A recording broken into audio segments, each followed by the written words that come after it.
es una crítica al mainstream de la economía, porque los políticos no son necesariamente la solución a todos nuestros problemas. En el caso de Milei, no recuerdo haber criticado muy severamente nada a Javier Milei, por cierto. Aquí no hay mercado, señores, pero lo voy a dejar ahí. Es decir, hay cosas que no puedo aceptar de Donald Trump. Hay que elegir entre el mal menor entre Harris y Donald Trump. Dios mío, eso es tremendamente religioso y no es única y exclusivamente del mundo liberal. Hoy estamos con uno de los personajes para mí más importantes en la historia del canal, no solamente en la historia de Bolivia, evidentemente. Es una de las personas que tiene más antigüedad en la lucha de las ideas, es una de las personas que más entiende sobre el liberalismo, sobre economía, sobre un montón de temas. Durísimo en Twitter, durísimo en general en todas sus redes, durísimo en sus artículos. Lo hemos presentado cientos de veces a lo largo de estos 4 años en el canal. Es Mauricio Ríos García, amigo personal de Milei. O sea, creo que ya eso es bastante currículum, pero si eso le sumamos que es analista financiero, escritor de columnas. O sea, de verdad, les podría seguir nombrando un montón de acciones directas e indirectas que ha tenido Mauricio Ríos en la política y en la economía boliviana, que han generado cambios importantísimos para la generación de batalla cultural. Así que nada, honestamente, yo creo que ya poco o nada tengo que decir en ese sentido con la entrevista en sí, pero nada, te doy el espacio para que te presentes, querido Mauricio.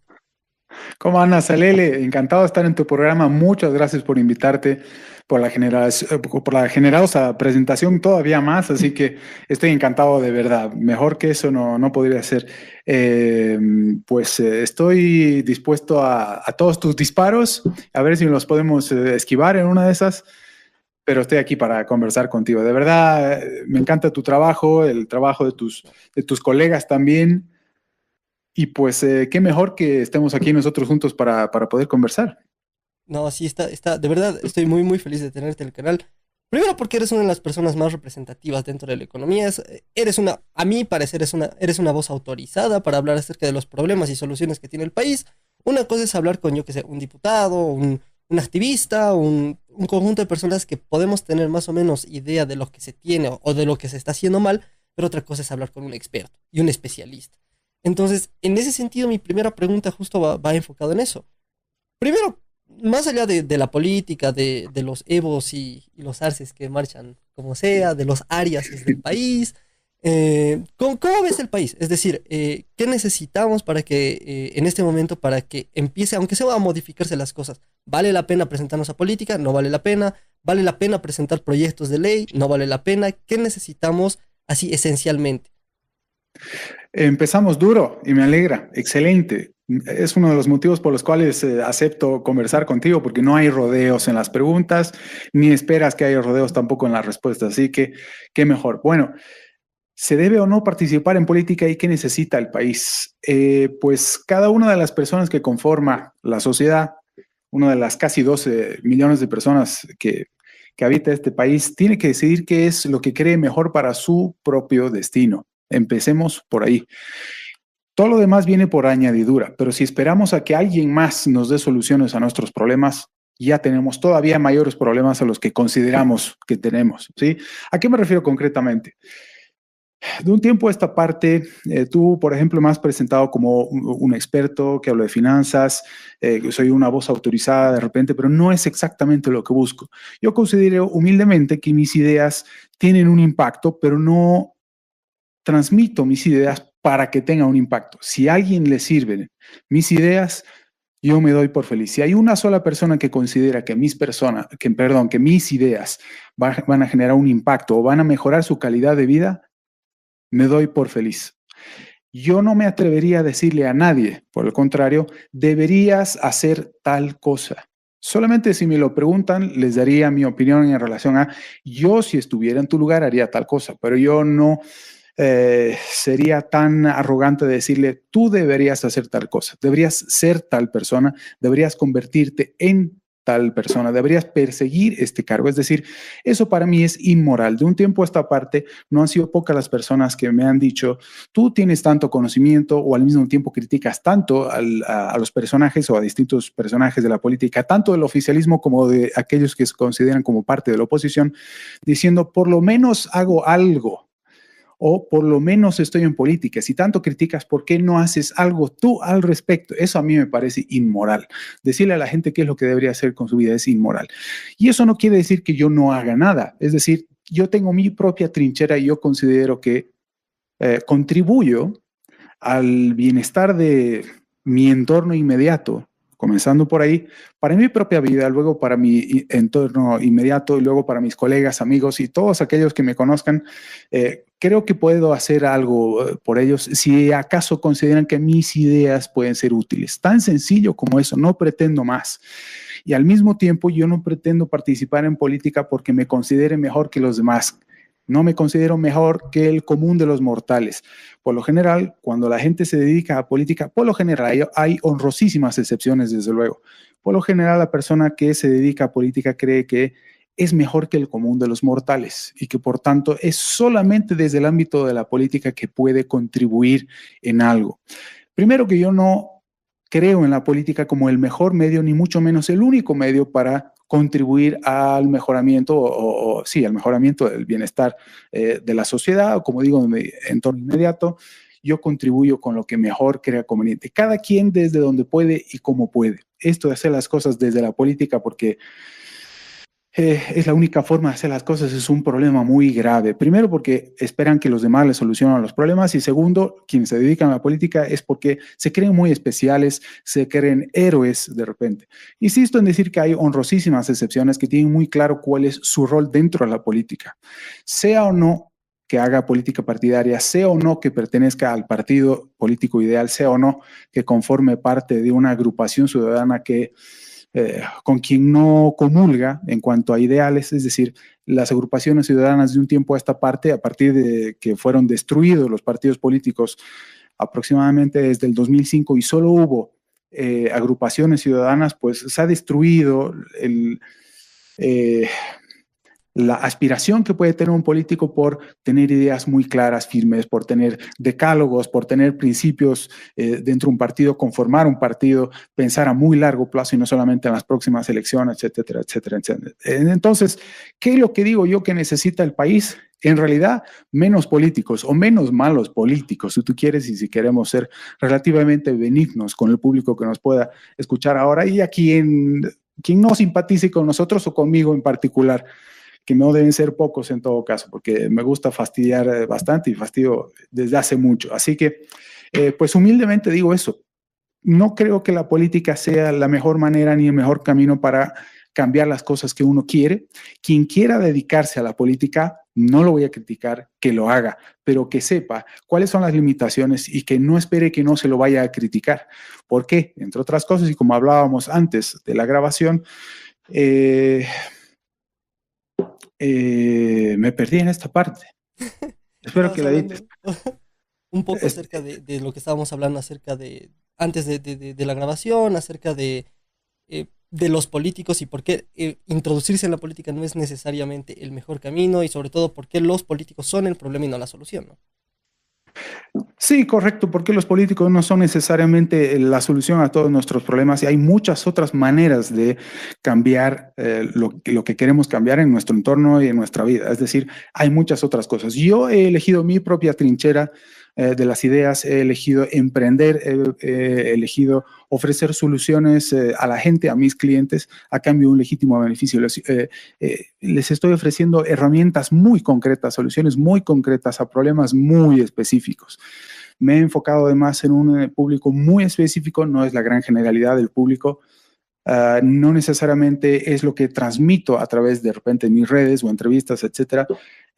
No hablo única exclusivamente para mis clientes, muchas veces también para el público en general. Vamos, hay muchas facetas que uno puede cubrir para tratar de hacer realmente un cambio. Más bien yo digo, debería salir cada vez más gente de la política y dedicarse a ideas de más largo plazo, a cultivar ideas mucho más ambiciosas desde la academia, desde la filosofía, desde el arte, desde las finanzas, desde la inversión, desde lo que sea. Es decir, los liberales o los anarquistas, como yo, anarquistas de mercado, deberíamos estar en absolutamente todos los rincones y no única exclusivamente en política. Me parece inmoral, volviendo al principio, decir, tú deberías hacer esto dadas tus capacidades. Es para mí eso lo Ahí inmoral. quisiera preguntarte algo. ¿Te consideras a ti mismo activista? No, en absoluto. Fui activista y aprendí muy pronto que no era el camino, justamente. Eh, Escarmenté muy pronto, mucho, y me di cuenta que la política no era justamente el camino. Hubo mucho engaño, hubo mucha venta, hubo muchas concesiones. A ver, yo me involucré en política, no dando la cara, no como candidato, porque de todas maneras con la edad que tenía en ese entonces no hubiera podido hacerlo, pero tampoco me estaba enfilando a ser candidato, es decir, miembro de un partido político. Me estoy refiriendo a probablemente la época de la Asamblea Constituyente, la época de los estatutos autonómicos de Santa Cruz, de Tarija, los referéndums, el referéndum revocatorio entre Reyes Villa y Evo Morales, la media luna ampliada, qué sé yo, el asalto al Hotel Las Américas. Eran tiempos realmente complejos, muy complejos, en los cuales además la oposición no había sido vencida como hoy lo está. Hoy está no solamente vencida, sino que está atomizada, no tiene ideas, está aturdida luego de tanto tiempo todavía. Entonces, yo escarmenté y pues por eso digo que tengo mi propia trinchera. Afortunadamente, yo digo, por fortuna aprendí de esa manera muy pronto y entendí muy bien lo que era la política en la práctica. Es súper interesante lo que comentas. Bueno, yo le había preguntado porque ya había leído algunos de tus tweets y algunos de tus artículos en los que hablas, o sea, comentas justamente esta transición entre lo que tú comentas del activismo, digamos, más hacia generar soluciones reales, ¿no? Porque no hay nada más, digamos, que genere cambio que ofrecer un producto o servicio que genere cambios, ¿no? Tienes un artículo bueno, ya hemos analizado en el canal que justamente habla sobre esto y eso me ayuda también a preguntar esto en esa línea.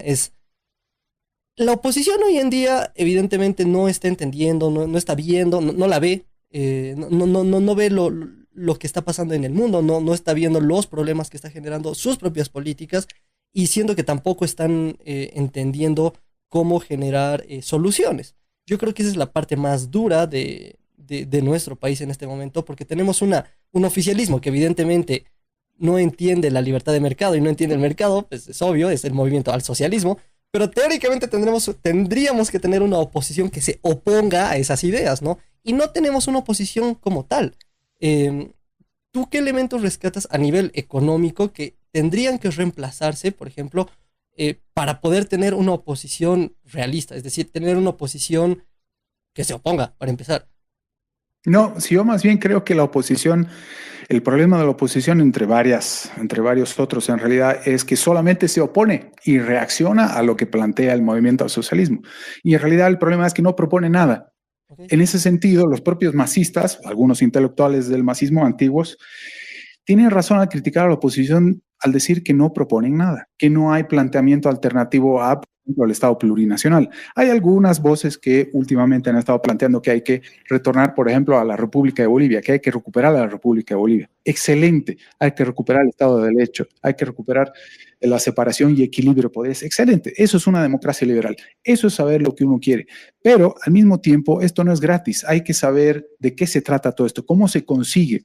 Esto de que la libertad es el precio de la libertad es su eterna vigilancia, es algo mucho más profundo que un simple enunciado. Hay que mínimamente leer a los padres fundadores de los Estados Unidos, cómo fue concebida la Constitución de los Estados Unidos, la Carta de Independencia, cuánto tiempo discutieron, qué fueron las cosas que incluyeron o decidieron dejar de lado en la redacción de la Constitución de los Estados Unidos. Más una Constitución muy sencilla, muy breve, con enmiendas irrebatibles. Además, ¿de dónde viene todo esto? Bueno, hay que inspirarse en algún lugar. Dudo mucho que ningún opositor de los que nosotros conozcamos, al menos ahora mismo, haya leído una sola página de los padres fundadores de los Estados Unidos, que haya leído al menos a Alexis de Tocqueville, por ejemplo, que haya leído a los grandes clásicos. No estoy pidiendo anarquistas, sino que lean a Huerta de Soto, que lean a Rayo, que de repente no es lo más fácil del mundo tampoco, porque hay que tener también al mismo tiempo cierto bagaje básico para atreverse a leer libros de texto tan densos de repente. Pero estoy hablando de cuestiones y principios básicos, lo que decíamos más temprano. La necesidad de fundar un partido político requiere de estos principios, requiere de estos conocimientos básicos. Y no hay nada de esto. No hay aspiración a fundar siquiera un partido político, por más que no fuera a conseguir personería jurídica mañana. Pero somos, de nuevo, muy inmediatistas, muy cortoplacistas. Estamos pensando solamente en parafraseando a nadie menos que Churchill, estamos pensando en las próximas elecciones y no en las próximas generaciones. Y ese es uno de los grandes problemas, querer ser protagonistas de aquí a un año, de aquí a exagerando, pero exagerando 5 años y no en los próximos 30. Los verdaderos estadistas, y no por eso estoy diciendo que deberían haber estadistas que diseñen una gran sociedad de repente, pero que sepan qué es lo que son los valores o en qué se fundan los valores de las libertades individuales en países como Estados Unidos, por más que lo hayan ido perdiendo conforme ha pasado el tiempo desde su fundación también. Pero se requiere muchísimo, muchísimo de doctrina política. Y eso no hay en el país. Los pocos que tenían de repente doctrina política han sido autoexiliados o han sido perseguidos o han sido encarcelados. Pero vamos, pueden ser contados con una mano, con los dedos de una mano de 2 dedos. Pero si pudiera atribuir lo que tú me preguntas a una sola causa, yo creo que es la falta de ambición intelectual. No tienen filosofía política, les falta doctrina y hay que pensar en grande siempre. Nosotros los bolivianos estamos muy mal acostumbrados a pensar en pequeño, en lo inmediato, en soluciones prácticas, no sé, preferimos más tecnocracia que partidos, sí, partidos reales y con espíritu de permanencia. Sí, o sea, también tenemos opositores, o sea, y no estoy solamente refiriéndome a diputados, que evidentemente también me refiero a los diputados, sino líderes de oposición que de verdad siento que le tienen fobias hasta los folletos. Los tipos no han debido leer ni qué dice su shampoo, entonces es muy difícil exigirles que se lean a Mises, digamos, ¿no? Entonces, y sí, o sea, y tenemos partidos construidos en la mixtura, en la pluralidad, en la democracia, además en su concepto de lo que es la democracia, porque tú anteriormente justamente hablabas del concepto de lo que es la democracia liberal, que no es lo mismo que la democracia desde la visión esta, primero nacionalista y segundo ultracolectivista, ¿no? Porque es muy distanciado uno del otro.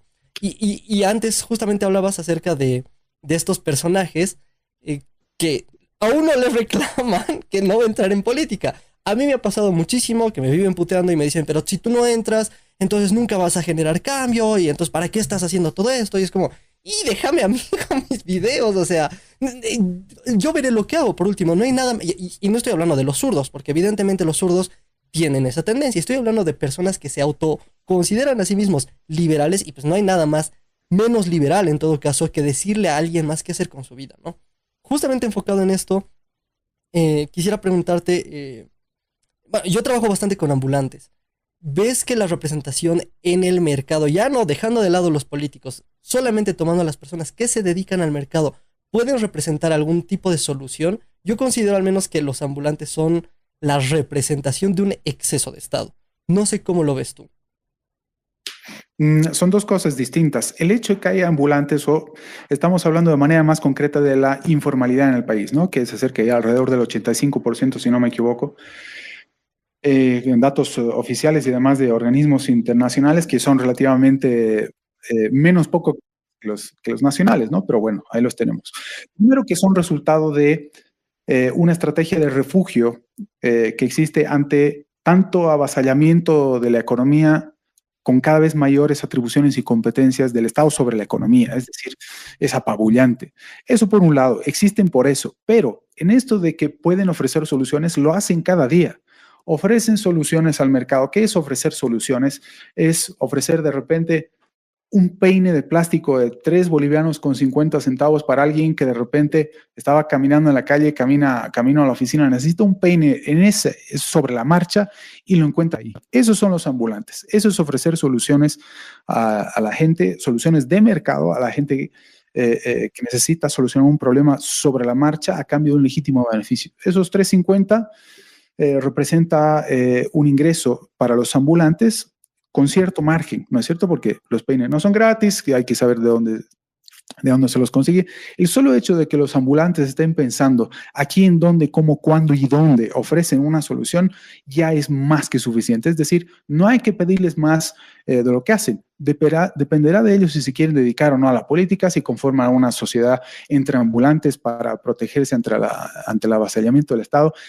y un larguísimo etcétera. Es decir, nuevamente estamos yendo al principio en esto de la condena moral de los que dicen quiénes deberían hacer, cómo, cuándo y dónde, que es justamente lo que, entre otros grandes intelectuales del siglo XX liberales, decía Hayek, por ejemplo, con su Fatal Arrogancia, que fue el último libro que escribió, y cuando no, el discurso al recibir el Premio Nobel de Economía en 1974, pero vamos, que es incontestable lo que afirma respecto de la inmoralidad de quienes se atreven a dirigir la vida de los demás de forma vertical, de arriba abajo y demás, ocupando posiciones de poder. Que, por cierto, dicho sea entre paréntesis, el premio Nobel, el discurso del Premio Nobel de Economía de Hayek y al mismo tiempo la fatal arrogancia y más aún camino de servidumbre cumplen 50 y 80 años respectivamente, así que algo habrá que hacer para celebrar entre liberales antes de fin de año, ¿no? Porque es en noviembre, si no me equivoco, que se recuerdan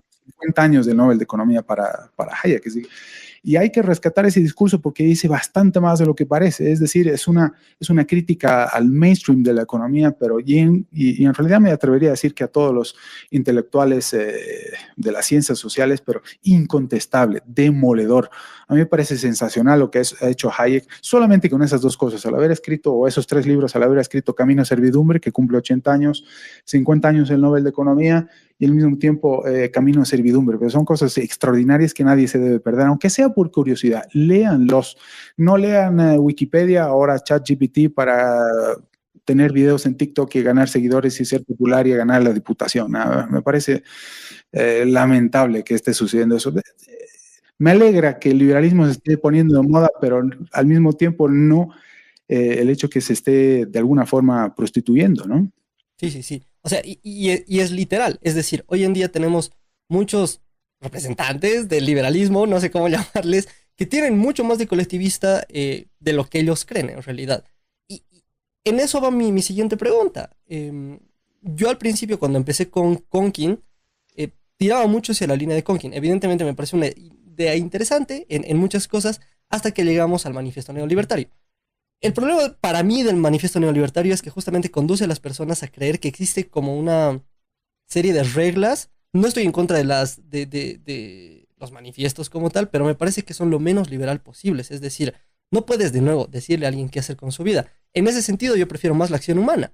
La acción humana tiene indicios de qué más o menos podrías hacer con tu vida y cómo podrías empezar a trabajar tu vida para no arruinar la vida a los demás y vivirlo, o sea, tu 100%, ¿no? No sé qué opinas acerca de esto, no sé de qué línea también. Me gustaría preguntar también eso. Hace rato ya has dicho que eres tirado al ANCAP, pero me gustaría que expliques más por qué, qué consideras que es necesario o qué consideras que tiene tu línea, bueno, más que política, filosófica en realidad o económica, que es mejor que otras líneas, quizás, no sé si se me entiende. Sí, sí, sí, absolutamente. Vamos a ver, para que la gente nos entienda un poco, ¿cuál es mi filosofía política? Yo soy anarquista de propiedad privada o anarquista de mercado irrescatable, irrecuperable. De ahí no me saca nadie. Y no por eso se supondría que soy dogmático, en absoluto, no. ¿Qué quiere decir esto de ser anarquista de propiedad privada? Es llevar la filosofía del mercado, o si ustedes quieren, del liberalismo clásico, a extremos, en términos teóricos, no prácticos, ¿sí? La anarquía de propiedad privada es una postura ética ante cualquier cosa. Es decir, lo que hemos estado hablando más temprano de esto, si te involucras o no en política, responde justamente a una filosofía muy profunda y a uno de los principios más importantes de la anarquía de propiedad privada. Es decir, significa ponerte a pensar en que si estás o no sumando al poder del Estado, en este poder vertical de arriba hacia abajo para diseñar la vida de los demás, si estás contribuyendo o no en eso, en cada paso que tú das en tu vida, en cada palabra, en cada oración que pronuncias en tu vida, si estás sumando o no poder al Estado. Es una postura ética antes que cualquier otra cosa, no práctica, aunque eso no quiere decir que la teoría no esté buscando aplicar justamente los principios de una sociedad sin Estado. Si es posible en teoría, por supuesto, una teoría muy rigurosa, que la hay, desde luego, Si no hay una postura rigurosa teórica, entonces no es aplicable. Mientras no haya una teoría suficientemente desarrollada, ¿qué es lo que van a aplicar? A eso me refería justamente cuando, por ejemplo, hablaba de los políticos. Es decir, ¿qué quieren para el país si ni siquiera tienen doctrina política? Simplemente oponerse al movimiento al socialismo, pues esa es una de las muchas respuestas que existen sobre cuáles son las causas detrás del éxito político y de acumulación del poder del movimiento al socialismo y cuando no del socialismo del siglo XXI por toda América Latina, ¿no es cierto? Entonces, nuevamente, cuando a mí me dicen, tú deberías ser ministro, tú deberías aspirar a la presidencia, etcétera, yo les digo, no, en todo caso, lo voy a hacer después de ti y veamos de dónde partimos y cuándo lo hago y después de ti, o al revés. Lo hago. ¿Y tú qué vas a hacer al respecto? ¿Me vas a aplaudir? No, yo te voy a apoyar. Era que lo digas antes. Es decir, solamente necesitaba tu apoyo para lanzarme yo a la presidencia. El caso de Javier Milei en la Argentina es muy distinto, entre otras cosas porque él ha aclarado siempre que él estaba dispuesto a meterse en el barro. Eso quiere decir necesariamente hacer alguna concesión política, que las ha hecho y varias, pero no se está lanzando a la política en nombre del anarquismo de propiedad privada, ¿sí? Lo está haciendo en nombre de la libertad hasta donde se pueda. En el campo de la política tiene necesariamente que hacer concesiones. Y hasta aquí ha hecho muy pocas, en todo caso, es decir, los principios más importantes que él considera para recuperar los valores de las libertades individuales en la Argentina y cuando no en Occidente y el mundo, dígase pronto, los ha respetado. Por ejemplo, se ve a Javier Milei ahora mismo en Naciones Unidas. Hoy es lunes, no sé si vas a presentar el video hoy lunes o martes o cuándo, pero vean el discurso que va a tener Javier Milei en Naciones Unidas. Estoy seguro que va a ser extraordinario, entre otras cosas porque sé perfectamente cómo piensa, lo que va a decir. Seguramente va a ser algo muy similar a lo que dijo ya en el foro de Davos, que me ha parecido extraordinario, decirles en la cara de los plutócratas, sobre todo, tanto de derecha como de izquierda, cuáles son los problemas que están generando en el mundo sus ideas y que ideas con ideas se combaten. Nada se puede aplicar por medio de la fuerza. Si yo estoy en mi propia trinchera es porque creo que esta es la mejor postura ética que puedo adoptar. Ya sobre los temas prácticos yo les puedo dar algunas ideas a algunos políticos y a ver cómo la venden ellos, a ver cómo la aplican ellos. Pero no es mi campo. Me encanta criticar, como decía más temprano, me encanta fastidiar, pero en muchas cosas para ellos tengo razón. Y si creen que mis ideas son importantes, las están aplicando. Crean muchos o no.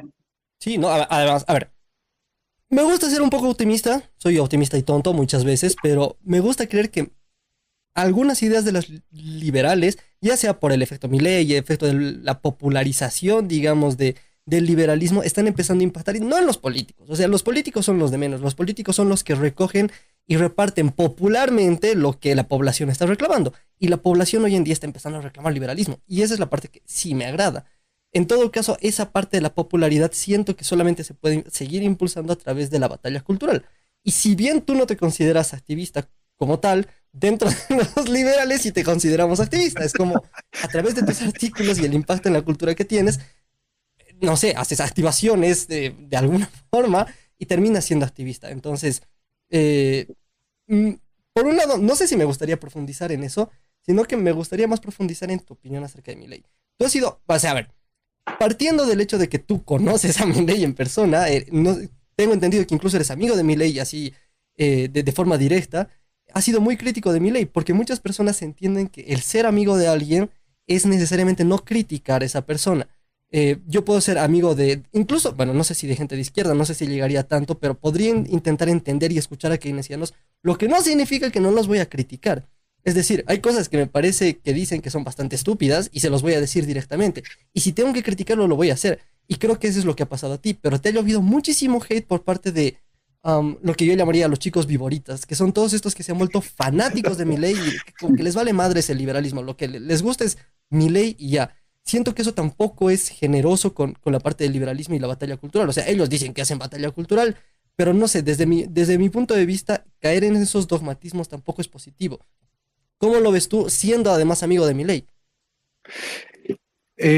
Bueno, a ver, antes que nada, ¿cuál es mi postura práctica dentro de todo esto? A mí me encanta la postura de alguien como mi maestro, el profesor doctor Jesús Huerta de Soto, ¿sí? No es político. Siempre ha tenido cierto vínculo en la política en España y en Europa. Y ya ven lo influyente que ha sido y es todavía. Tiene 68 años, si no me equivoco, y está, pero influye como nunca antes en la historia. Tanto que una de las primeras personas más destacadas en las que ha influido en el mundo ha sido el propio Javier Milei. Yo les pregunto, ¿qué hubiera sido de Javier Milei si no hubiera habido un Jesús Huerta de Soto, que destaca y habla de él y en cuanto foro importante ha podido, entre otros, Davos, o en la asunción de la presidencia, en su discurso al asumir el mandato, el máximo cargo posible, el máximo cargo político en la Argentina? Es decir, a mí eso me parece extraordinario. Y Huerta de Soto, siendo anarcocapitalista como soy también yo, es quien me inspira desde luego, apoya casi incondicionalmente a Javier Milei. Ha tenido el cuidado, Huerta de Soto, de marcar cierta distancia con cosas que con seguridad no aprueba de Milei, aunque no lo diga directamente, como el vínculo que tiene con alguien como Donald Trump, por ejemplo. Okay. En una de sus clases que ha sido muy viralizada, por ejemplo, no mucho tiempo después de que Milei asumiera, entre el momento en el que gana la segunda vuelta de las elecciones y que toma posesión de la presidencia, se hace cargo y dice a sus estudiantes y a todas las personas que fueran a ver el video que Donald Trump no es liberal ni libertario, para aclarar dudas. No es liberal libertario en absoluto. Es un conservador de derecha, si ustedes quieren, porque hay muchas cosas que los liberales tenemos por criticarle a Donald Trump. Pero así funciona la política también. Hay muchas cosas de Donald Trump que se deben de entender que aplica. Yo no voy a aceptar jamás el proteccionismo que Donald Trump aplica respecto a la China, entre Estados Unidos y la China. Pero también entiendo que hay muchas cosas en materia de seguridad nacional, que es otra cosa de las que podemos discutir también, en las que Trump ha preferido también ser un poco más cauteloso. No domino el aspecto tecnológico y cuáles son las formas en las cuales China estaría espiando a los Estados Unidos por medio de celulares inteligentes, por medio de aplicaciones como TikTok y demás, etcétera, etcétera, etcétera. Un largo, etcétera. No lo sé, pero lo voy a dejar ahí. Es decir, hay cosas que no puedo aceptar de Donald Trump y hay muchas otras cosas en las que, sobre todo porque la alternativa que tenemos enfrente es considerablemente peor. Entonces, hay que elegir entre el mal menor entre Harris y Donald Trump, Dios mío. En el caso de Milei, no recuerdo haber criticado muy severamente nada a Javier Milei, por cierto. Más bien, hay algunas cosas en las que le podía haber criticado y he preferido, esto lo reconozco y lo digo aquí y ahora, he preferido callar. Porque sé que los aciertos que ha tenido son considerablemente más importantes también. Lo que ya ha hecho hasta aquí es extraordinario en favor de las libertades individuales alrededor del mundo.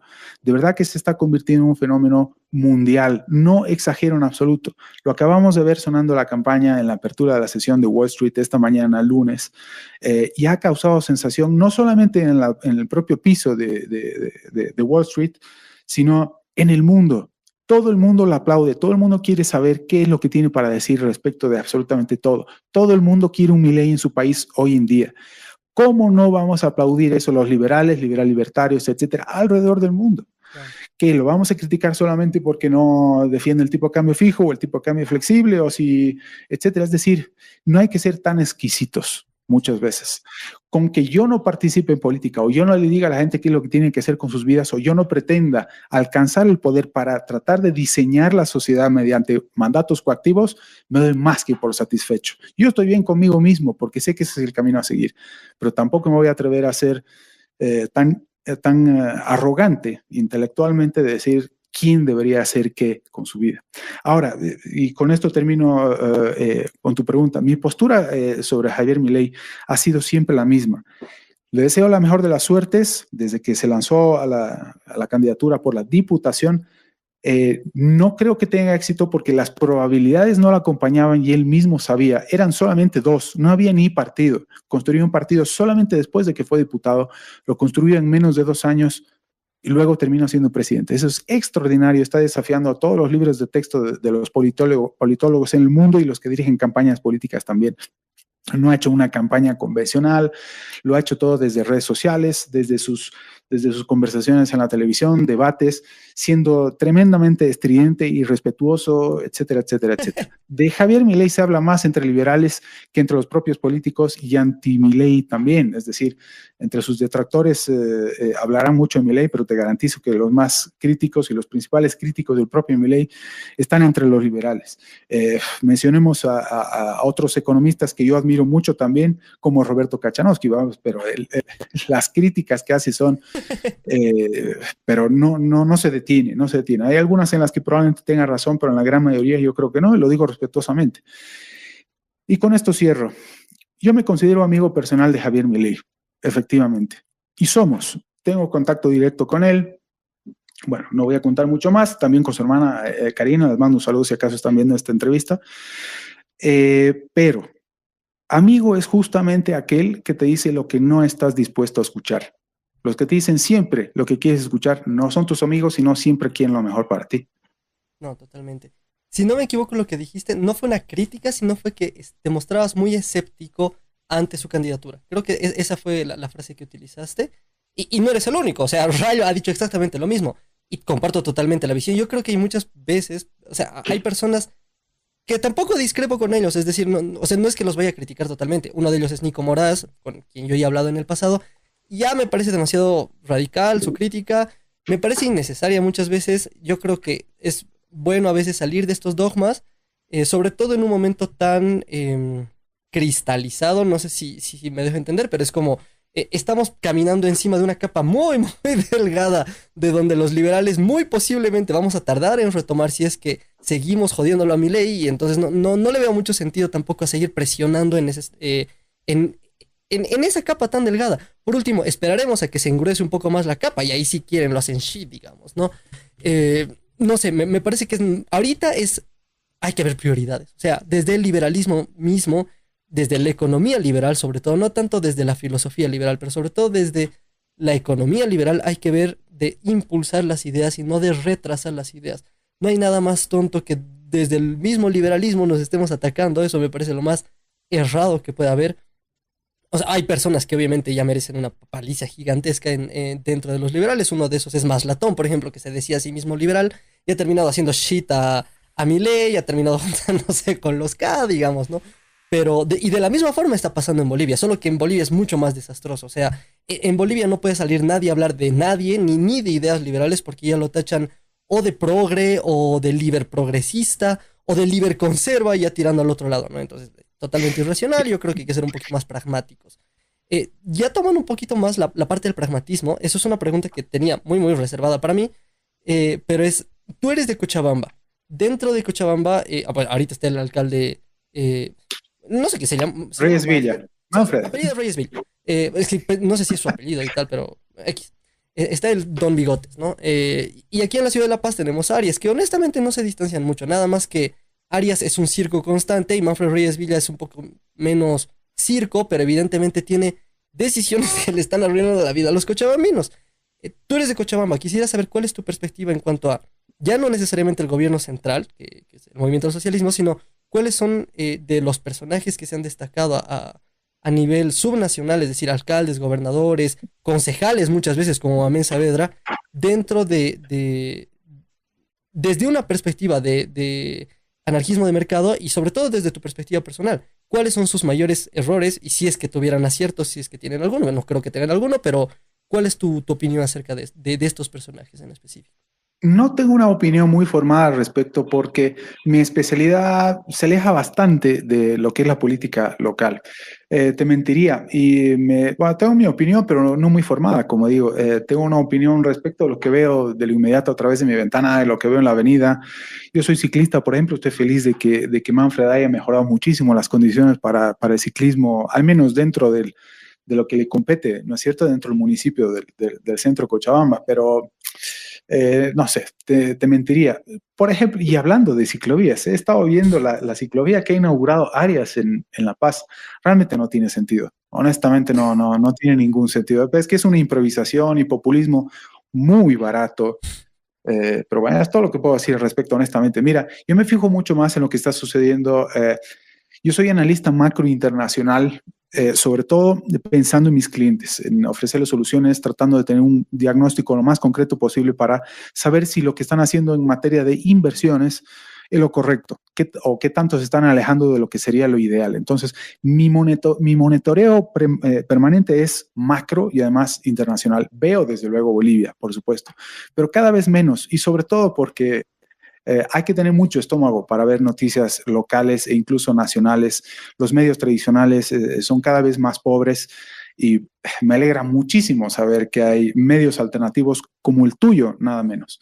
Pero nuevamente, me, aunque tengo una opinión sobre alcaldes, concejales y demás, no tengo una opinión formada al respecto, entre otras cosas porque trato de evitar noticias y demás. Yo sé que impacta desde luego en mi vida cuando salgo en bicicleta de casa y veo si hay señalización con los autos o las bicicletas, etcétera, impacta, sí, pero creo todavía más importante para mis clientes lo que hago en mi vida cotidiana, que es tener una mirada mucho más alejada, que muchas veces tener una mirada más alejada, paradójicamente, acerca más a saber de qué se trata lo que estamos viviendo hoy en día, a qué responde. Tratar de alejarse un poco más, yo creo que hace muchas veces que la mirada sea mucho más precisa. Si no tengo un foco sobre la política local, es porque no creo que valga la pena y es culpa justamente de estos señores que no ofrecen mucho más que arreglar jardines, cuidar la ciclovía, etcétera, pero no hay mucha más aspiración que esa, ¿no? No, a ver, No sé, no tengo una opinión sobre Mamen Saavedra, sé quién es, desde luego, pero vamos, no mucho más. no, o sea, y entendible totalmente, digo, viviendo en un país de payasos, honestamente es muy difícil. O sea, literalmente nuestro alcalde ha hecho un podcast subiéndose a, no sé, a una grúa porque creyó que iba a ser divertido, no sé, ahora hace entrevistas en la calle, no sé, de nuevo vivimos en un circo, así que totalmente entendible que uno no quiera ver a estos personajes ni en la sopa, ¿no? Eh, ya como casi última pregunta, cerrando, antes del ping-pong, porque el ping-pong sí me parece muy divertido de hacerlo, lo he hecho con todas las personas que han entrado al canal. Hay algunas personas que no han querido responder algunas cosas, así que lo voy a entender totalmente. Pero antes de esto quisiera hablar un poco acerca del cambio fijo versus el cambio de tipo fluctuante. Yo no lo entiendo y de verdad te digo, o sea, yo sí he intentado entenderlo, he intentado estudiarlo y no lo entiendo, porque yo he leído el artículo acerca del cambio de tipo fijo versus el fluctuante y el debate que, si no me equivoco, es entre Friedman y Hayek, ¿verdad? Y realmente no lo entiendo por qué, porque quienes defienden el tipo de cambio fijo, o sea, que no estoy seguro si es Friedman o Hayek, lo defienden básicamente con la línea de que sería mejor tomar el tipo de cambio fijo para que el Estado tenga una mejor salud fiscal. Eso es lo que he entendido. Ahora, no sé cómo lo explicas tú. O sea, ¿por qué en Bolivia sería mejor tener tipo de cambio fijo? O mantener el tipo de cambio fijo, que lo tenemos en realidad.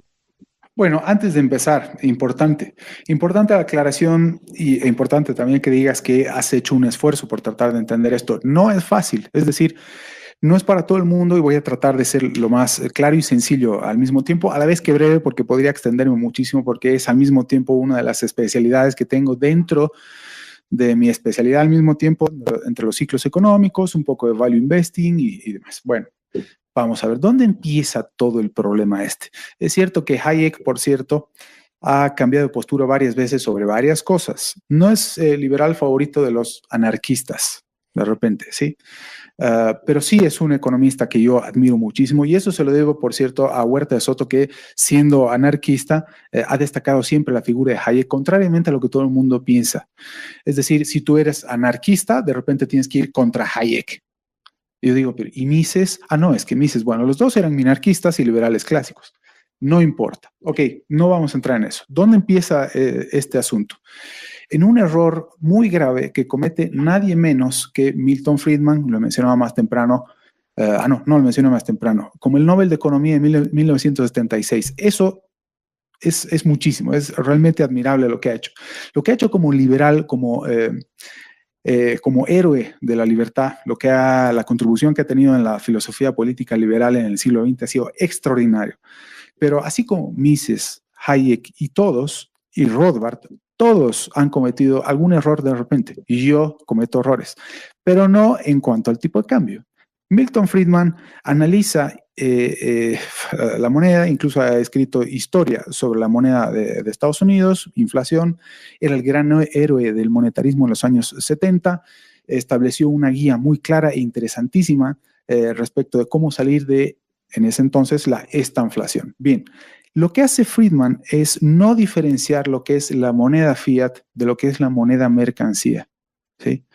A partir del momento en el que él se inclina por el tipo de cambio flexible, no lo diferencia del tipo de cambio fijo. Tanto el tipo de cambio flexible, contrariamente a lo que todo el mundo piensa, no lo establece el mercado, sino el Banco Central. El tipo de cambio fijo también lo establece el Banco Central. El tipo de cambio flexible y el tipo de cambio fijo lo establecen el Estado a través de los bancos centrales. ¿Cuál es la diferencia? Los bancos centrales han ido naciendo sobre todo a lo largo del siglo XX. ¿Por qué no habían antes bancos centrales? Porque no era el Estado el encargado de producir dinero para la sociedad o para los mercados. No es un producto del mercado hoy en día la moneda fiat. Antes era una moneda mercancía. Yo invito a todo el mundo a primero leer, antes que a nadie, sobre moneda, la teoría del dinero y el crédito de Ludwig von Mises. Ahí es clarísimo. El dinero es mercancía. ¿Cómo se genera la inflación? No por simple devenir de la naturaleza, así como cuando llueve de un día hay inflación. No, es una política económica. Y la inflación es fruto de reducir la capacidad de acumular valor de una moneda, o si tú quieres, de devaluar la moneda. Cuando tú tienes moneda, le reduces la capacidad de compra a esa moneda. Eso es la inflación. No como todo el mundo cree, al mismo tiempo que la inflación es el incremento de precios, el incremento simultáneo de cierto nivel general de precios. Es la consecuencia de una devaluación. Entonces, cuando alguien trata de devaluar pasando de un tipo de cambio fijo a un tipo de cambio flexible, lo que está haciendo es devaluar.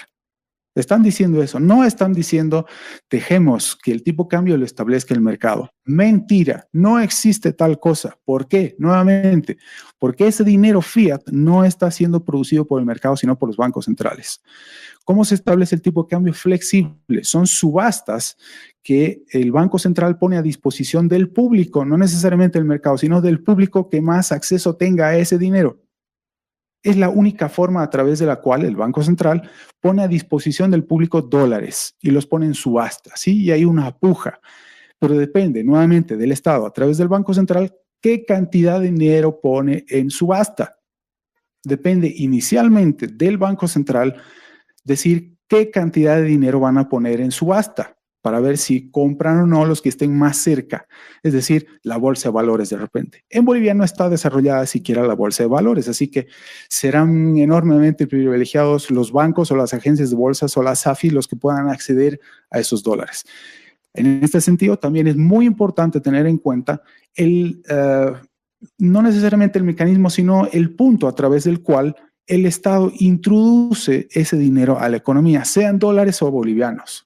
Sean bolivianos de nueva creación o dólares conseguidos, quién sabe exactamente de dónde, porque además es importante caer en cuenta si esos dólares son conseguidos por medio de el incremento público de la deuda externa o de dónde exactamente. Es decir, aquí no hay mercado, señores, es decir, no por esa trampa semántica de flexible o de tipo de cambio flexible están interviniendo las fuerzas del mercado. No, señores. El tipo de cambio no es el precio de una moneda respecto a otra. El tipo de cambio es un patrón monetario. ¿A qué me refiero? Cuando los economistas de la escuela austriaca hablamos de que la moneda es una institución de origen espontáneo evolutivo, primero estamos diciendo que no es creación del Estado, uno. Y hoy en día tenemos solamente dinero producido solamente por el Estado y no por el mercado. Y por otro lado, estamos diciendo que la moneda o las devaluaciones monetarias, si tú quieres, tienen un impacto directo sobre el conjunto de la economía, es decir, tienen impacto sobre la economía real y no solamente sobre el mecanismo de precios, el mecanismo general de precios. Y mucho menos tiene impacto solamente en la balanza de pagos. Cuando todo el mundo habla de tipo de cambio y de devaluar, solamente se fijan en la balanza de pagos y el balance comercial, como si el dólar no tuviera impacto en el resto de la economía. No es solamente el dólar para intercambiar con los países limítrofes o para comprar por Amazon, etcétera. Yo utilizo el dólar para protegerme ante la inflación del boliviano, por ejemplo, ante la devaluación que ya ha hecho el gobierno del boliviano. Por ejemplo, no necesariamente para comerciar con la Argentina y traer galletas de allá para venderlas acá, por contrabando además. No estoy hablando de nada de eso, en absoluto. No tiene absolutamente nada que ver. Es decir, si tú quieres establecer el tipo de cambio, no necesitas una formulita, como varios he visto que han hecho últimamente mostrando la fórmula. Así se establece el tipo de cambio con esta formulita. No. Hay muchos otros factores y por lo cual se hace mucho más complejo todavía entender el tipo de cambio. Hay muchos otros factores más de la economía real que hay que tomar en cuenta para saber qué tan importante es el dólar en una economía, que, insisto, no tiene solamente que ver con la balanza de pagos y la balanza comercial o cuánto exportamos versus cuánto importamos. No, en absoluto. El dólar es un mecanismo de protección también, es decir, es el lugar donde la gente se refugia ante la inflación. Ahora, Primera cosa, sí, dime. o sea, para entender más o menos este flujo de conocimiento, en realidad, de conceptos, sería como, tenemos el cambio fijo y el cambio fluctuante, que ambos son determinados por el Banco Central, pero luego tendríamos el cambio de mercado. ¿Eso estoy entendiendo? O sea, bueno, que no sería cambio de mercado, en realidad sería como lo que está aplicando mi ley, que es el libre intercambio de divisas. Es decir, no tiene nada que ver ni con el cambio fijo ni con el cambio fluctuante. ¿Es así o me estoy equivocando? Lo que está haciendo Milei en Argentina es tratar de llegar a la bimonetariedad, que es lo que ya tenemos hoy en día en Bolivia. Es decir, ¿qué es la bimonetariedad? Que tú puedes celebrar contratos denominados tanto en dólares como en bolivianos. Y tú puedes ir a comprar una papaya a la esquina con dólares o con bolivianos. En Argentina, en cambio, tú no puedes ir a comprar, no puedes ir a comprar a la frutera que probablemente sea boliviana con dólares. Tienes que ir con pesos necesariamente, porque están obligados, ¿sí? Están obligados a que así sea. Lo que quiere hacer Milei es levantar el curso forzoso sobre el peso en Argentina. ¿Cómo? Haciendo que haya más dólares, compensando la devaluación que ha habido. ¿Cómo ha sido el inicio de la devaluación en Argentina? Los dólares que tenía como reservas el Banco Central de la República Argentina ya en 2010 fueron utilizados para financiar el gasto. Exactamente igual que acá hoy en día. Cuando en realidad esos dólares, aunque se llamen reservas y todo el mundo considere que son los ahorritos de la sociedad, que no tiene nada de ahorritos, son el respaldo de la emisión monetaria nacional, se los ha utilizado para el gasto y no para seguir respaldando el valor de la moneda nacional. Cuando teníamos la convertibilidad en Argentina, un dólar equivalía a un peso. Pero si tú vas devaluando el peso, necesitas cada vez más pesos para conseguir el mismo dólar, ¿no es cierto? Eso es lo que está sucediendo ahora mismo en Bolivia. La diferencia está en que la gente puede utilizar dólares en cualquiera de sus transacciones y, como te decía, celebrar contratos. Claro, o En sea, lo Argentina que no. quiero entender es, o sea, a ver, el cambio fijo es la mejor alternativa considerando que un banco central emita la moneda, o sea, que tengamos moneda fiat. Pero ¿es realmente la mejor alternativa que existe? O sea, bueno, no sería alternativa, No, ¿es la mejor opción? Porque lo que he entendido, si es que estoy entendiendo bien, de verdad me ha costado mucho intentar entender esto, pero es como, si es que tienes un banco central que emita moneda, lo mejor que puedes hacer es tener cambio fijo, porque el cambio fluctuante es necesariamente una devaluación de la moneda, pero si no necesariamente tienes que escoger o cambio fijo o cambio fluctuante, puedes escoger una tercera alternativa. ¿Cuál sería? Eso no estoy existe entendiendo. tercera alternativa. No existe tercera ¿Ok? alternativa. Empecemos así de nuevo. Mira, eh, pasar del tipo de cambio fijo hoy en día en Bolivia a un tipo de cambio flotante implica devaluar la moneda. ¿Esto qué quiere decir? Que las devaluaciones tienen que ser pensadas como un mecanismo de autofinanciamiento de los gobiernos por medio de los bancos centrales. Por eso jamás va a dejar de haber un vínculo político entre un banco central y un gobierno. Por más que algunos liberales, sobre todo de la Escuela de Chicago, digan que los bancos centrales tienen que ser independientes, jamás van a dejar de cometer errores, sobre todo guiados por la política. Ya. Me dejo entender, es decir, las devaluaciones son un mecanismo de financiamiento. Por eso es que justamente, y por eso agradezco tanto lo que está haciendo ahora Milei en Argentina, porque es más fácil de entender, está atacando los problemas de manera simultánea, tanto en el ámbito fiscal como en el monetario. ¿Por qué? Porque si no ataca lo fiscal, si no reduce el gasto de manera tan drástica como lo está haciendo Milei, pues no hay forma de justificar la necesidad que tiene el Banco Central de devaluar la moneda para financiar ese gasto. Ya, ya. ¿Me vas a entender? Sí, sí, Entonces, sí, sí. reduce el gasto y al mismo tiempo el número de atribuciones y competencias que el gobierno y el Estado tienen sobre la economía y al mismo tiempo resta la justificación que tiene el Banco Central para emitir. ¿Sí? Entonces, garantiza que no hay inflación. La necesidad que tiene un gobierno populista como el de los Kirchner en los últimos 15 años, exceptuando a Macri, a pesar que devaluó también, aunque por otros motivos, ha sido, necesito gastar tanto que tengo que devaluar la moneda. Es decir, devaluar la moneda nacional significa que les estoy robando el poder adquisitivo a las personas que ahorran en esa moneda. Por eso la gente se refugia en el dólar, porque no hay forma en que el gobierno nacional devalúe el dólar. Claro. No porque sea la moneda del imperio, no porque nada. Porque Y eso, aún así, el dólar está siendo devaluado a una velocidad extraordinaria. En los últimos 100 años ha perdido casi el 90 y casi el 95% de su valor, pero aún así sigue siendo la menos peor de todas las monedas fiat alrededor del mundo.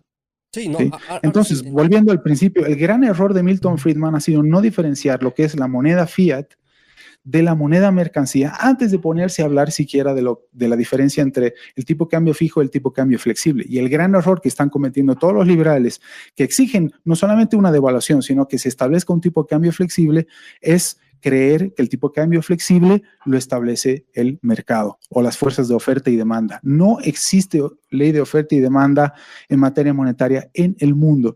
Si acaso quisiéramos tener nuevamente mercado en el mundo, la moneda tiene que estar a cargo del mercado, tiene que ser producida por el mercado. Es decir, lo último que hemos visto en la historia monetaria ha sido el patrón oro clásico. Claro. Sí, sí, sí, ya entendí. O sea, en realidad incluso ya estoy entendiendo por qué es positivo. Es muy positivo porque en realidad la brecha que existe entre el dólar fijo y el dólar blue, digamos, es un indicativo de qué está haciendo mal. Por lo tanto, bueno, a final de cuentas la economía son las señales que nos envía el mercado y de alguna u otra forma es un salvataje que tenemos la brecha. O sea, entender la brecha y tener la capacidad de ver la brecha es la posibilidad que tenemos también de decirle al gobierno, bueno, miren gobierno, está ¿Qué tanto 6.90. está gastando? Claro. Exacto, esto Sí, es. ah, Eso ya, es. ya, ya. Oh, Es qué mágico. Entonces, si tenemos tipo cambio flexible, jamás vamos a saber exactamente qué tan voraz fiscalmente es el gobierno.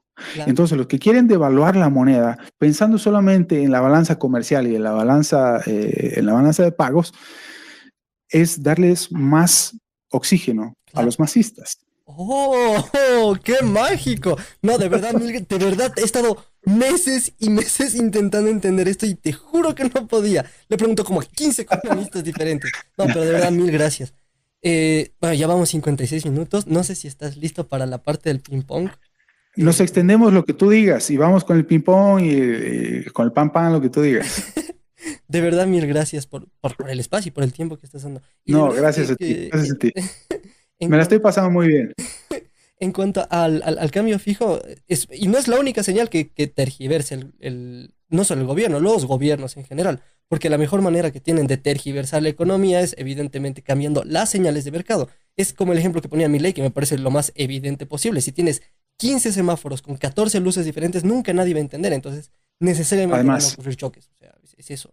correcto. Ya se imaginarán además la maraña hiper recontrarregulatoria que tiene Milei en sus manos ahora mismo y que Sturzenegger está tratando de desarmar mientras Milei anda eh, eh, repartiendo o hablando de liberalismo alrededor del mundo. Vamos, no sé, es un desafío enorme y lo está haciendo bien dentro de todo. Yo no sé qué tanto mejor lo podría hacer si acaso fuera posible. Bueno, en fin, parte de otra conversación. No, sí, y además luego me gustaría hablar justo de eso, ¿no? Porque hoy en día nuestros políticos creen que necesitamos más leyes, cuando en realidad lo que necesitamos es menos leyes porque te sobran leyes. Correcto, Pero bueno, exactamente. ya. Bueno, estas son unas preguntas ping-pong. La idea es que se respondan lo más rápido posible porque nada, son fáciles de responder, entre comillas, pero son un poquito duras, ¿no? Sobre todo para las personas que no tienen principios. O sea, en tu caso no creo que cueste tanto, pero evidentemente sí. Bueno, la primera que es la más dura es presidente favorito. ¿Cuál es? O sea, en la historia de Bolivia, no a nivel mundial, sino específicamente Bolivia. Ah, de Bolivia, no tengo la menor idea. Sé mucho de, qué sé yo, bueno, el Sánchez de Lozada de 93, 97, Nice. si me apresuras. No, tranqui.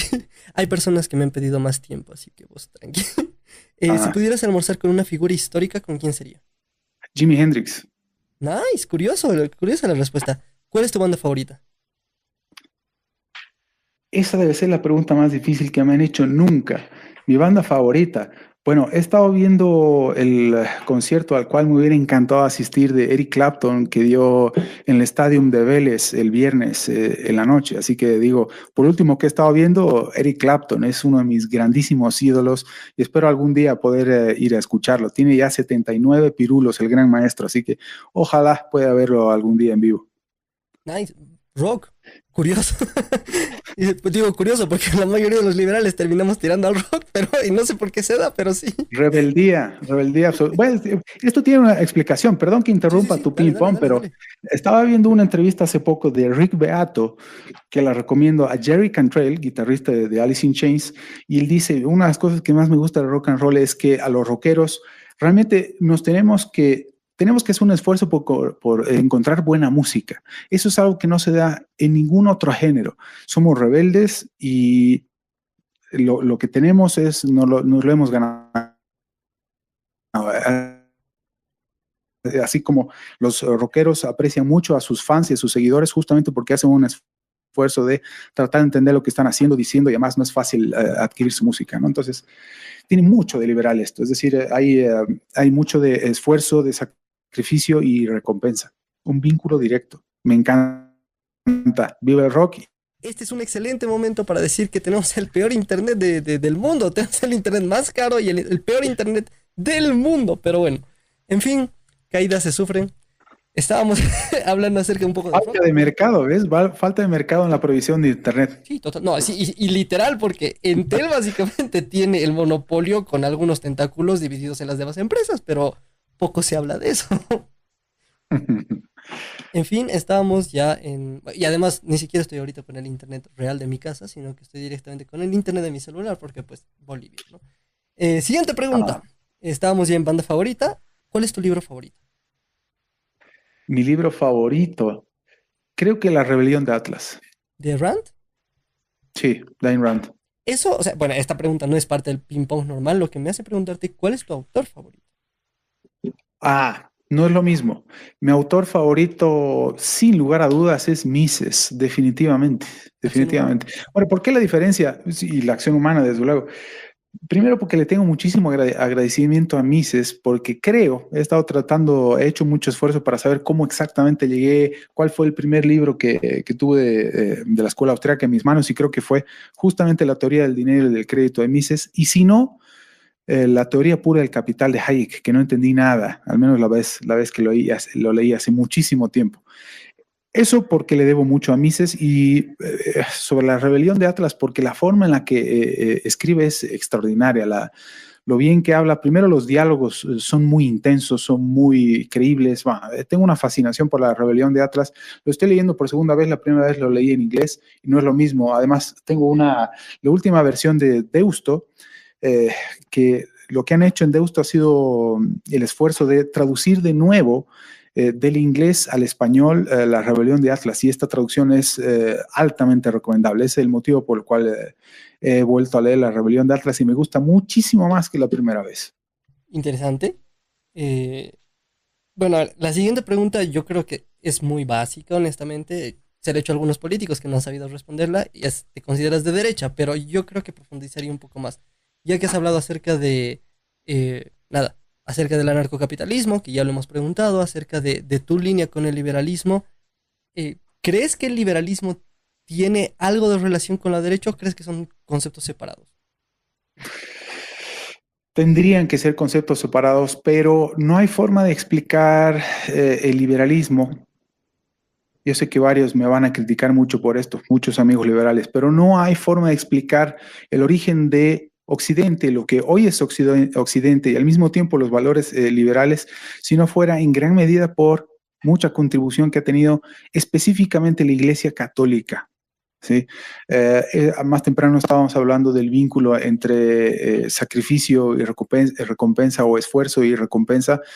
eso es tremendamente religioso y no es única y exclusivamente del mundo liberal. Así que es inevitable.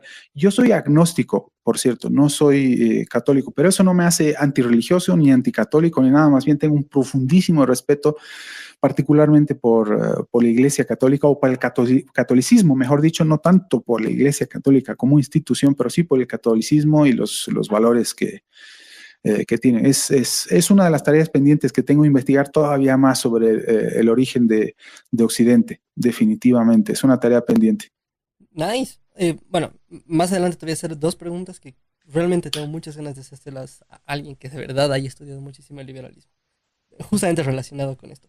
Y la última pregunta, que creo que es la más difícil de contestar de todas las preguntas del ping-pong en el fondo, es, eh, ¿todavía estamos a tiempo o podemos girar el volante en Bolivia? ¿En qué sentido? En, por un lado, Si podemos dejar de caer en el abismo al que nos está llevando el masismo, dices tú. no solo el masismo, o sea, venimos que 200 años de historia o 100 años, mínimo 100 años, con la misma historia destruida, es decir, nacionalismo, estatismo, socialismo, comunismo, etcétera, etcétera. Entonces, Sí, por supuesto. Prefiero ser optimista siempre. Mira, dicen que los pesimistas generan muchos titulares, pero que los optimistas somos los que realmente hacemos dinero. Así que prefiero pensar en que existe realmente salida a a lo que es este país en los últimos 200 años. Espero, quiero creer, sí. y bueno, ese es, bueno, hasta ahí era el ping pong, ¿ok? Pero hay dos preguntas que realmente me causan mucha intriga y tengo comentarios diversos mentalmente sobre esto. O sea, tengo un cruce mental sobre esto. El primero es las instituciones desde la familia, por ejemplo. Hablábamos con un amigo que también es ANCAP y lo que decíamos es, la familia como institución es la protección que tiene el ser humano frente al Estado. Es decir, una sociedad que tiene familia como institución principal básica, o sea, protegida, respetada por los demás, digamos, por las demás instituciones, que serían las demás familias, tiene más posibilidades necesariamente de evadir los controles estatales. Porque, claro, o sea, bueno, no sé si se me entiende, creo que es algo medio sacado de los pelos que hemos terminado generando con mi amigo. Un saludo a Mauro, por cierto, para quienes estén aquí en el canal, vean El Barco Liberal, es buenísimo su canal, el chico es muy estudiado, pero justamente decíamos eso con él, es la familia como institución es una defensa frente al Estado, y el momento en el que se ha empezado a reemplazar a la familia con el Estado es cuando han empezado los problemas a nivel mundial, o sea, reemplazarlo a nivel educativo, a nivel de seguridad, a nivel social, a nivel económico y los demás. No digo la familia necesariamente como la familia natural, no, yo sí no soy tan conservador en ese sentido, pero sí creo que hay cosas necesarias de defender y una de esas es la familia como institución. No sé qué piensas tú. Hay que tener cuidado de pensar en que la familia es una institución de diseño deliberado por parte del hombre y concretamente por parte de la iglesia, no. Y no por eso no hay que defenderla, sino todo lo contrario, qué duda cabe. La institución, bueno, la familia es una institución de origen espontáneo de la misma forma que lo es la moneda, de la que hablábamos más temprano, de la misma forma en la que es la ley, de la misma forma en que lo es la moral, por ejemplo, entre varias otras. Y por eso deben ser muy cuidadosamente estudiadas, pero tienen un origen de mercado, ¿sí? No necesariamente para defenderse del Estado, porque la familia es muy anterior al Estado. La ley es muy anterior al Estado, la moneda es muy anterior al Estado, ¿sí? Y por eso hay que tener mucho cuidado en el motivo por el cual se la defiende y cuál es en nuestra imagen, en nuestra capacidad de abstracción, lo que es realmente la familia. Uno piensa que es de repente padre, madre, hijos, y que cada uno de ellos tiene que estudiar uno medicina, el otro derecho, etcétera, etcétera. No, esa es una interpretación de lo que es la familia. Pero hay que tener cuidado en tener eh, cierta beta o cierta aspiración de diseñar la sociedad como creemos que debería ser. Insisto en decir, hoy la familia sabemos lo que es perfectamente, la podemos definir. Pero si muchos pensamos cómo debería ser necesariamente la familia, y si la familia es necesariamente lo que dice la iglesia, yo creo que estamos cayendo en un error. Pero tal y como la conocemos hoy en día, yo creo realmente que hay que defenderla. ¿Cómo va a ser de aquí a 300 años? No tengo la menor idea y estoy abierto a que cambie, no sé en qué sentido, pero todo que sea respondiendo al origen espontáneo y evolutivo de comportamiento consuetudinario que ha tenido hasta el día de hoy, y no porque alguien diga cómo debe ser la familia y a qué debe responder. Si la familia de repente de aquí a 300 años son solamente 2 personas o 15 personas en matrimonio, no tengo la menor idea, pero espero solamente que se respete y que no sea por diseño deliberado mediante mandatos coactivos de alguien que se le ocurrió que así deberían ser las cosas. Esos son los aspiradores a dictadores que tenemos, que abundan también en la derecha.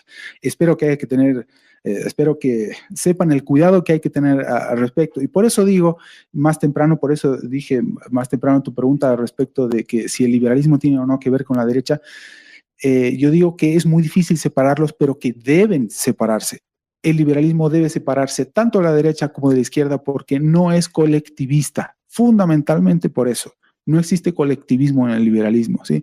El liberalismo no es una doctrina terminada, afortunadamente, no es una doctrina monolítica, y yo celebro que así sea. Si hay desacuerdo al respecto, pues bienvenido. No, muy bueno, además. Con esto yo creo que dejamos a los que se camuflan como liberales, tanto de un lado como del otro, las cosas bastante claras. O sea, la iglesia es necesaria porque evidentemente la derecha y muchos valores que pregona hoy en día incluso la derecha son positivos, ok, todo bien, pero eso no significa que tengan que ser de nuevo dogmático y al menos eso es lo que he entendido. ¿Ok? Me Sí, parece súper correcto. interesante. 100%. Y la segunda pregunta que tengo es con algo que vi relacionado a... Bueno, lo dijo Ancho Bastos, y es algo que lo he adoptado como mío porque me parece que tiene bastante sentido, sobre todo en un país tan poco democrático como lo es Bolivia. ¿Tú crees que la monarquía, o sea, como alternativa a la monarquía, es más positiva que una democracia dictatorial en este caso, como, bueno, o democracia populista en todo caso, no representativa como, o ni siquiera representativa sería positiva, pero como la que vivimos en Bolivia? Lo que dice Ancho Bastos justamente sobre esto es que en realidad las democracias que se viven hoy en día realmente no son democracias como las plantea el liberalismo, sino que son más un feudalismo donde el presidente se ha vuelto el rey y los demás sus esclavos. ¿Qué opinas acerca de esto? Estoy 100% de acuerdo. Y lo que está haciendo Melancho Bastos, el profesor Bastos, es seguir la línea de alguien como Hoppe. No estoy dogmáticamente de acuerdo con Hoppe, pero en la gran mayoría de cosas que dice sí. Y en esto estoy totalmente de acuerdo. Entre otras cosas, para que nos entienda el público, lo que dice Hoppe es que las monarquías, a diferencia de las democracias que tenemos hoy en día, de democracias liberales, es que las monarquías tenían mayor capacidad de defender la propiedad privada que hoy. Otra cosa es la forma en la que la defendía. Te mandaban a la horca si acaso no respetabas lo que ellos decían, y se podía interpretar lo que decían como origen de la propiedad privada también. Hay muchas cosas que estudiar, pero en términos generales sí, absolutamente. A mí me gustan las monarquías constitucionales que responden a las democracias liberales, entre otras cosas porque permiten tener una visión de más largo plazo que respecto de las democracias anti-monarquías liberales, como en España me estoy refiriendo concretamente. Yo prefiero 1000 veces que haya una monarquía constitucional con Felipe VI a tener un feudal apellidado Sánchez o Iglesias, incluso en España, pero 1000 veces. Pero también me encantaría que hubiera una institucionalidad autonómica mucho más ambiciosa, que sea capaz de cobrar sus propios impuestos en virtud de la capacidad que tengan para reducirlos, no para incrementarlos. Ya tenemos ahí la diferencia que hay, por ejemplo, entre Cataluña y Madrid, que se puede asemejar mucho a lo que vemos entre Santa Cruz y La Paz en Bolivia. No me voy a complicar, a lo que me refiero simplemente es que los problemas que tenga la ciudadanía, cuanto más cerca esté el poder de la solución de la gente, mejor. Pero estoy totalmente de acuerdo con Miguel Ancho Bastos en que las monarquías en gran medida han respondido mucho mejor a la defensa de las libertades individuales que muchas de las democracias liberales que estamos viendo hoy en día, sobre todo en Europa, y me atrevería a decir que en América Central de repente. Ah, sobre eso, bueno, bueno, tenemos tiempo, no sé si tienes unos 5 minutos para hablar Sí, exactamente venga, de eso. Bukele. Eh, Bukele, o sea, Bukele, hablemos un poco de Bukele. Venga. Personalmente, ahora, yo inicialmente creí que era, bueno, por las acciones que estaba tomando, todavía podía ser algo respetable desde mi punto de vista. Habían cosas que podríamos haber interpretado como un camino quizás a institucionalidad, que lo mismo que decía Fonseca en su video, es decir, uno no puede plantear liberalismo en Centroáfrica, donde evidentemente la gente ni siquiera tiene derechos humanos o donde se matan, o sea, ahí no existe nada, ¿no? No existe institucionalidad, no existe economía, etcétera, ¿no? Puede ser, pero hoy en día decir que o sea, es liberal o de derecha o lo que sea, que si quieres presidente me parece ya irracional. El tipo es totalmente dictatorial. Tú has tenido muchas peleas con muchos liberales sobre eso, que además comparan el caso de Bukele con Milei. Es decir, Milei también le está sufriendo durísimo en Argentina. No es como que haya dicho, oh sí, voy a llegar a un país súper institucional, cero corrupción, segunda Suiza. O sea, no, no ha sido así. Y no está dejando sus valores de lado. Ahora, quizás en realidad lo que estamos viendo es la interpretación de un tipo que antes ya se había llamado socialista, hoy en día se llama socialista y que durante el discurso que ha tenido con Milei, explícitamente el tipo literalmente ha dicho, es necesario que el Estado empiece a trabajar más por la gente. O sea, no, no sé de dónde sacan que es liberal o de derecho o no sé, de la línea de Milei, realmente no lo sé. ¿Cuál es tu opinión? Sobre esto me podría extender mucho porque además he escrito mucho, he investigado mucho sobre Bukele. Y entre otras cosas, lo mínimo que puedo decir de Bukele es que es un embaucador, es un estafador de primera línea. Entre otras cosas porque jamás se ha considerado liberal, jamás ha dicho que es liberal, al menos que yo me acuerde. Siempre se ha considerado socialista y viene del FMLN en El Salvador, que es comunista, comunista. Bueno, lo que está haciendo Bukele es, bueno, o la opinión general que tiene la gente sobre Bukele es lo que ve en las redes sociales. Si algo ha sabido hacer bien Bukele es vender su imagen de manera impecable por medio de las redes. Pero en términos prácticos, de liberal tiene poco o nada. Es decir, es menos liberal que nadie. Justificar el uso de la fuerza de manera permanente no tiene ningún sentido para ningún liberal. Lo que dice Bukele tiene razón. ¿En qué sentido? De esto de si quieren defender los derechos humanos de las maras, entonces vengan ustedes las ONGs que financian a las ONGs que defiendan a las maras, etcétera, ¿verdad? Es decir, llévense a sus maras, ¿no? Es que, llévense a sus angelitos, etcétera. Bueno, lo que pasa es que si tú no respetas hoy en día los derechos humanos que también han sido prostituidos por la ONU, porque hay derechos humanos ahí como la libre expresión que es 100% liberal, entonces, vamos a ver, no tiene ningún sentido lo que está haciendo Bukele, porque es, si tú no respetas los derechos humanos en El Salvador o ningún lugar de Occidente, pues esos señores van a pisar la calle más pronto que lo que cualquiera se imagina, porque si no hay debido proceso para el encarcelamiento de estos señores, no deberían estar encarcelados. Si tú no tienes la forma de demostrar que una mara ha cometido un delito, no lo puedes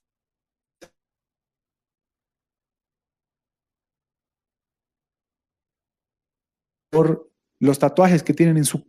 Aquí se está apresando a las maras con una ley mal interpretada que considera que si tú eres miembro de una organización criminal, tienes que ser apresado por ser miembro de la organización criminal que se considera que ha cometido en conjunto algún delito. Pues esa es una mala interpretación, muy mala interpretación de lo que realmente se quiere. Ahí estamos hablando de auténtico terrorismo como el de Hezbollah o el de Hamas.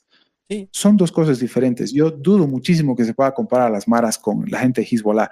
Y si los quieren comparar, no tienen la menor idea de lo que es Hezbollah, no tienen la menor idea de lo que son las maras. Lo que se quiere aquí es tratar de justificar el uso de la fuerza por el uso de la fuerza y tratar de ser simplemente pragmáticos. Es muy peligroso lo que hace Bukele en El Salvador. Y por cierto, hoy en día, Bukele es un presidente inconstitucional porque modificó la constitución, Como el Evo. entre otras Oh, varias críticas, como pretendió hacer Evo Morales con su propia constitución desde el 2016 y el referéndum. Bueno, designó a sus propios vocales, a sus propios magistrados, los sacó a otros, hizo lo que quiso, invadió el legislativo con militares y policías. Era un día feriado, pero eso no se hace jamás. Hay que saber respetar la separación y equilibrio de poderes si realmente quieres una democracia liberal. Vamos, que es muy fácil seguir las tonterías de un dictador simplemente porque se vende bien en redes sociales. Muchos liberales se apresuraron a apoyar a Milei porque le encantaba Bitcoin. Pero muchos no saben que Bukele se aventuró en el proyecto de Bitcoin, del cual ya no habla, por cierto, porque se rehusaba a recortar el gasto público. ¿Sí? Se extralimitó con el gasto público, aprovechando que vino la pandemia, creando un hospital, se acordarán todos ustedes, los que nos escuchan, diseñado para recibir a gente de toda América Latina. O sea, más populista que eso, difícil, más absurdo que eso, difícil.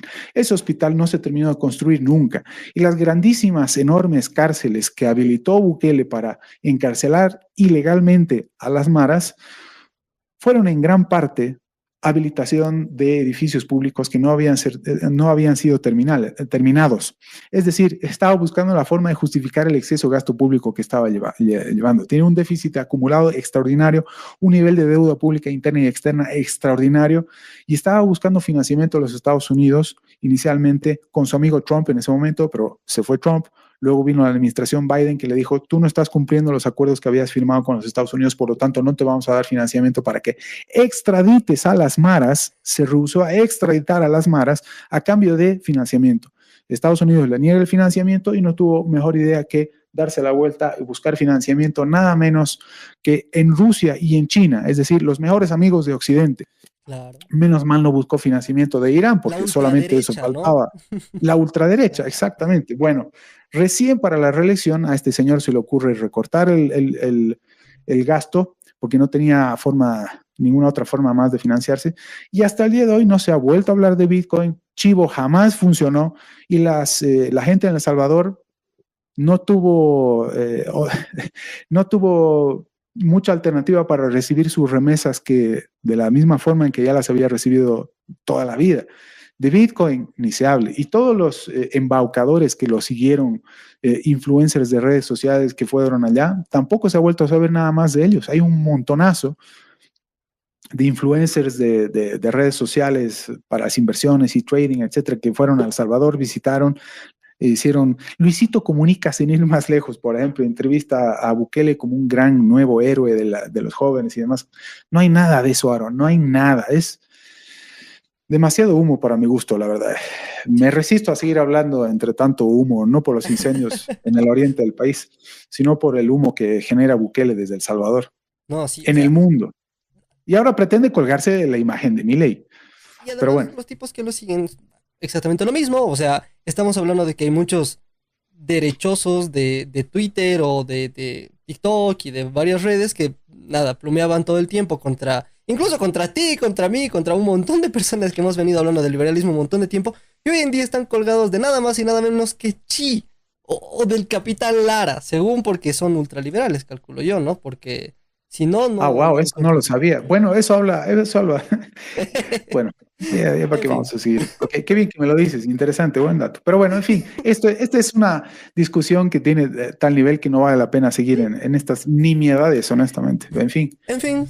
De verdad, muchísimas gracias, Mauricio, por la entrevista, por toda la información, por todo el aprendizaje que yo creo que estás dejando en el canal, no solamente para mí, sino sobre todo para bueno, por una parte para las personas que miran esto y por último también para mí, porque de verdad he aprendido muchísimo con toda la entrevista en sí.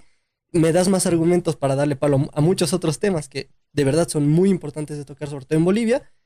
Y nada, te doy un espacio también para que puedas despedirte, para que puedas patrocinar la página, porque de verdad tiene una página, tiene un montón de artículos y consejos, no sé por qué no van, pero bueno, te doy el espacio.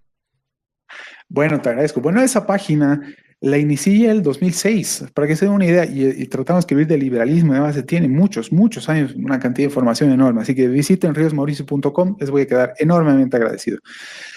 Comparten esta entrevista no por mí, sino por Alele. Está haciendo un trabajo extraordinario. Apoyen su canal. Y si no les gustan algunas cosas de las que dice o decimos nosotros, sus invitados, apóyenlo de todas maneras, porque el aporte que está haciendo por ustedes alcanza mucho más de lo que se imaginan. Así que, thumbs up. Alele, querido, te felicito. Te agradezco enormemente por la entrevista. Vamos a difundirla, no dudes.